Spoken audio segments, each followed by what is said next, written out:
A humanidade levou quase 1000 anos para dominar completamente a própria galáxia. Não foi um processo rápido nem harmonioso, mas foi definitivo. Sistemas estelares foram colonizados, mundos terraformados, inteligências artificiais assumiram a administração de trilhões de vidas humanas. A guerra, ainda existente, tornara-se previsível. Conflitos eram resolvidos antes de acontecerem, calculados, simulados e neutralizados por probabilidades. Quando a tecnologia de travessia intergaláctica foi finalmente concluída, não houve medo.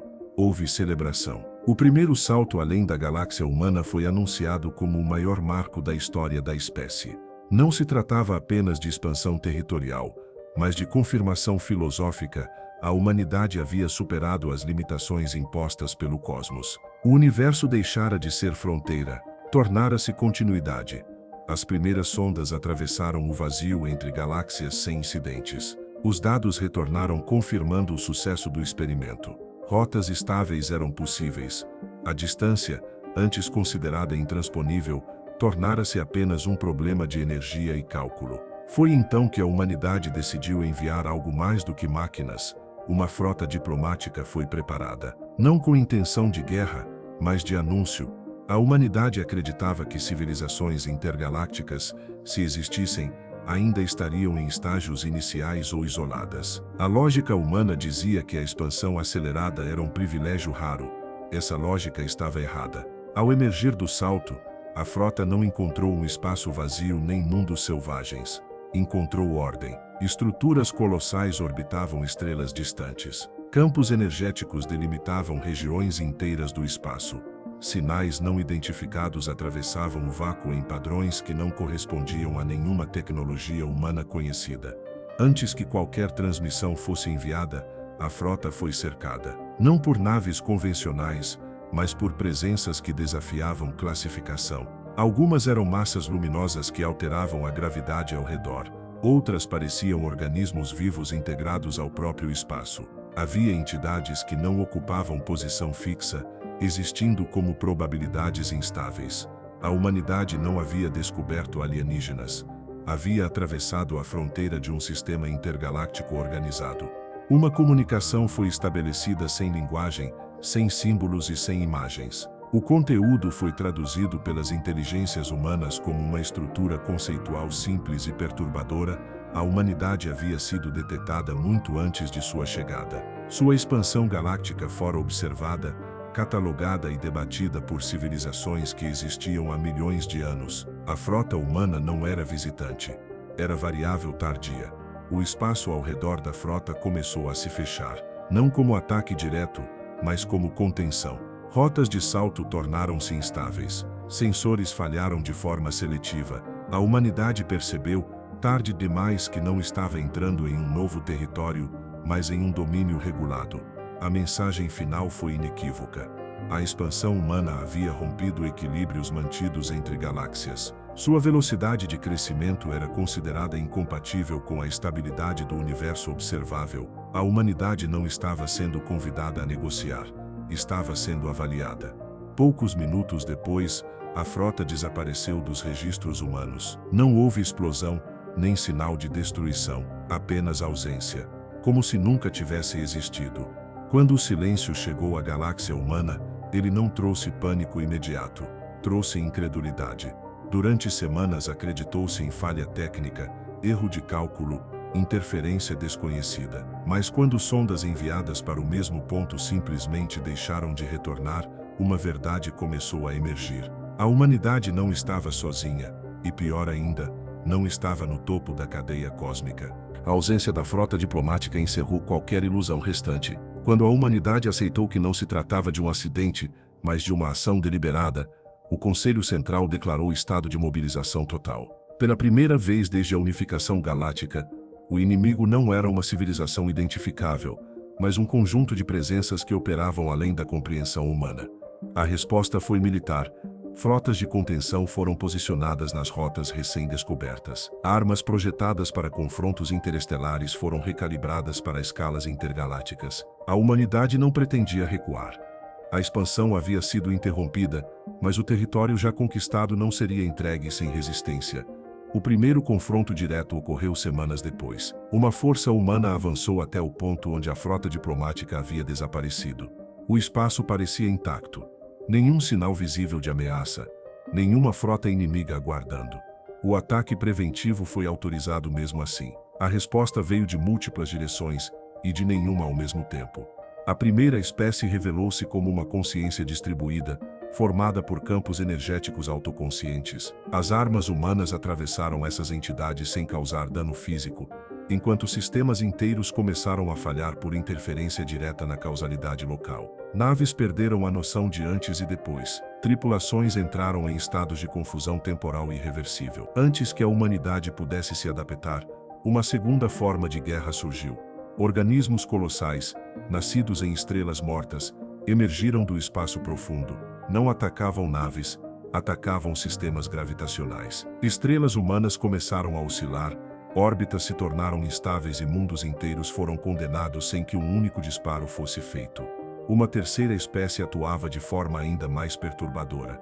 Ela não atacava matéria nem energia, mas informação. Bancos de dados históricos foram apagados seletivamente. Protocolos militares desapareceram dos sistemas. Comandantes perdiam acesso às próprias ordens. A guerra estava sendo travada também contra a memória humana. Cada espécie lutava de uma forma diferente. Não havia estratégia única que funcionasse contra todas. O que protegia contra uma ameaça tornava-se vulnerabilidade diante de outra. A humanidade percebeu que não enfrentava um inimigo unificado, mas um consórcio de civilizações, cada uma representando uma maneira distinta de existir e de guerrear.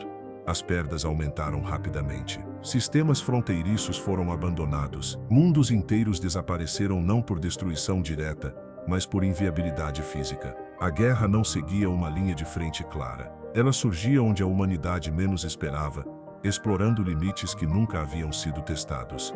O impacto psicológico foi profundo. Soldados treinados para enfrentar naves e exércitos agora lidavam com entidades que não podiam ser alvejadas, inimigos que não podiam ser vistos e ataques que não podiam ser respondidos. A noção humana de guerra começou a ruir.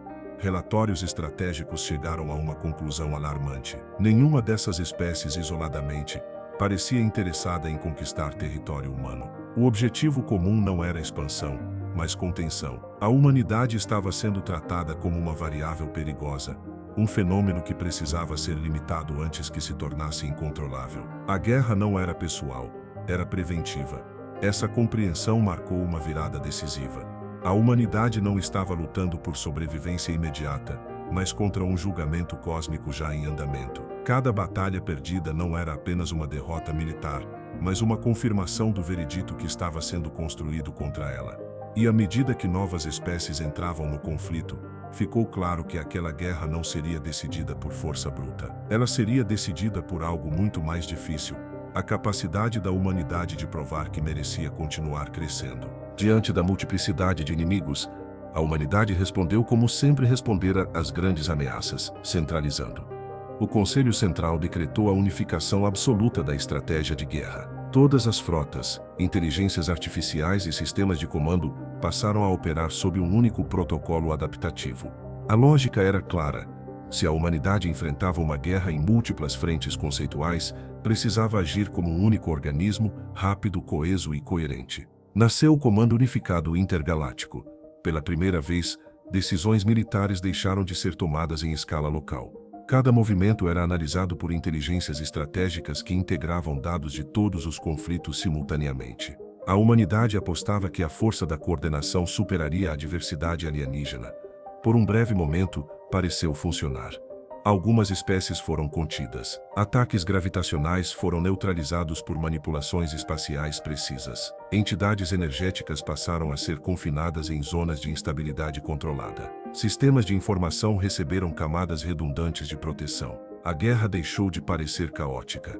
Mas essa ordem teve um custo invisível. À medida que a humanidade se tornava mais eficiente, mais previsível se tornava. O Comando Unificado produzia respostas perfeitas e perfeitamente reconhecíveis. As espécies inimigas, embora distintas entre si, compartilhavam algo fundamental: a capacidade de observar padrões em escalas que a humanidade não compreendia. A unidade humana tornou-se um sinal. Cada decisão coordenada ecoava como uma assinatura estratégica. Cada vitória revelava a lógica por trás das escolhas humanas. O que parecia adaptação era na verdade exposição. As espécies começaram a responder de forma sincronizada.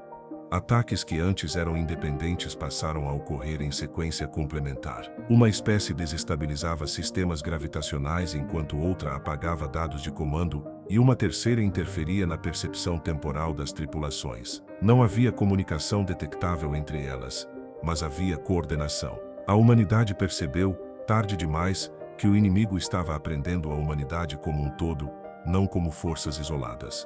O comando unificado, criado para enfrentar a diversidade, havia fornecido exatamente o que o consórcio intergaláctico precisava, um modelo completo da civilização humana. Pela primeira vez, relatórios indicaram algo ainda mais alarmante do que perdas territoriais. As espécies começaram a antecipar decisões antes mesmo de serem tomadas, não porque lessem pensamentos, mas porque compreendiam os princípios que regiam a lógica humana. Ética, preservação de vidas, priorização de centros populacionais, tudo se tornara previsível. A humanidade havia transformado seus valores em vulnerabilidades estratégicas. O impacto foi devastador. Frotas inteiras foram atraídas para armadilhas construídas com base em probabilidades humanas. Mundos considerados protegidos tornaram-se alvos prioritários exatamente por serem moralmente inaceitáveis de abandonar. A guerra passou a explorar não apenas limites tecnológicos, mas limites emocionais e culturais. A unidade começou a rachar. Sistemas periféricos questionaram ordens vindas do centro. Alguns mundos passaram a agir por conta própria, ignorando protocolos globais. Outros simplesmente desligaram suas conexões com o comando unificado, preferindo o risco do isolamento à certeza da previsibilidade. O Conselho tentou manter o controle, mas cada tentativa de reafirmar a unidade apenas tornava o padrão mais claro para o inimigo. A humanidade estava presa a um paradoxo: quanto mais organizada se tornava, mais fácil era ser combatida. Foi então que uma conclusão impensável começou a ganhar força. Talvez a humanidade não estivesse sendo atacada por ser agressiva, nem por ser expansionista. Talvez estivesse sendo atacada por ser coerente demais. O consórcio intergaláctico não temia a força humana. Temia sua capacidade de se tornar dominante como sistema único. Uma civilização que pensa como uma só entidade é fácil de corrigir em escala cósmica. A ideia que emergiu era radical. Para sobreviver, a humanidade talvez precisasse abandonar aquilo que sempre considerara sua maior virtude, a unidade. E essa possibilidade levantou a pergunta mais perigosa da guerra: é possível vencer um conflito intergaláctico fragmentando aquilo que nos torna humanos? A quebra da unidade não foi imediata. Foi caótica, dolorosa e profundamente antinatural para uma civilização construída sobre integração absoluta. Durante séculos, a humanidade havia aprendido que sobreviver significava coordenar, centralizar e otimizar. Agora, precisava fazer exatamente o oposto. O Conselho Central não anunciou a dispersão como estratégia, ele simplesmente deixou de impedir que ela acontecesse. Protocolos globais começaram a falhar de forma deliberada. Autorizações passaram a não ser renovadas. Sistemas de comando entraram em modo local permanente. Mundos antes interligados por redes quânticas foram desconectados, não por ataque inimigo, mas por decisão humana. A humanidade começou a se fragmentar por escolha. Frotas passaram a operar sem comunicação entre si. Algumas adotaram doutrinas extremas de agressividade, atacando qualquer presença alienígena detetada.